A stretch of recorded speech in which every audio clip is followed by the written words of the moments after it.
नेहमीचे रेग्युलरचं रुटीन जे आहे ते मी स्टार्ट केलं. कोमट पाणी केलं, थोडीशी एक्सरसाइज केली आणि चाय वगैरे जे आहे ते घेऊन मस्त रेडी झाले. तर श्रुतीश पप्पा जे आहेत ते बिर्याणीसाठी कांदा कट करत होते आणि शंकू पण त्यांना मदत करत होता. नंतर मी कांदा वगैरे फ्राय केला आणि हे वाटण तयार करून घेतलं. टमाटे कापले आणि चिकन मॅरिनेट करून ठेवलं. इथे मी तांदूळ भिजू ठेवला होता बिर्याणीसाठी. इथं कोशिंबीरची तयारी करत होते. इथं मी चिकन मॅरिनेट करून ठेवलं होतं चिकन 65 बनवण्यासाठी आणि इकडे बिर्याणी पण मी जे आहे ते तयार करायला ठेवली होती. मस्त बिर्याणी वगैरे आमची तयार झाली होती आणि चिकन 65 पण मस्त झाले होते. नंतर दुपारी थोडा आराम वगैरे केला.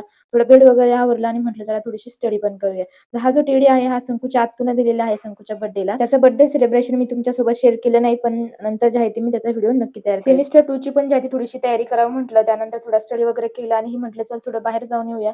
मग वॉकिंगला गेलो. वॉकिंग करून मस्त जे आहे ते वाटत होतं. नंतर इथे यांना ज्यूस वगैरे प्यायचं होतं म्हणून एका ठिकाणी गेलो तर खूपच छान जे आहे ते वातावरण वाटत होतं आणि खूपच जे आहे ते मस्त एन्जॉय केला. इथे श्रुतीसाठी कोल्ड कॉफी आणि यांनी जे आहे ते फालुदा घेतला होता. त्यानंतर आम्ही पाणीपुरी वगैरे खाल्ली आणि विशाल मार्ट मध्ये श्रुतीला चप्पल घ्यायची होती. त्यामुळे चला आजच्यासाठी एवढंच. भेटूया नेक्स्ट व्लॉग मध्ये. बाय.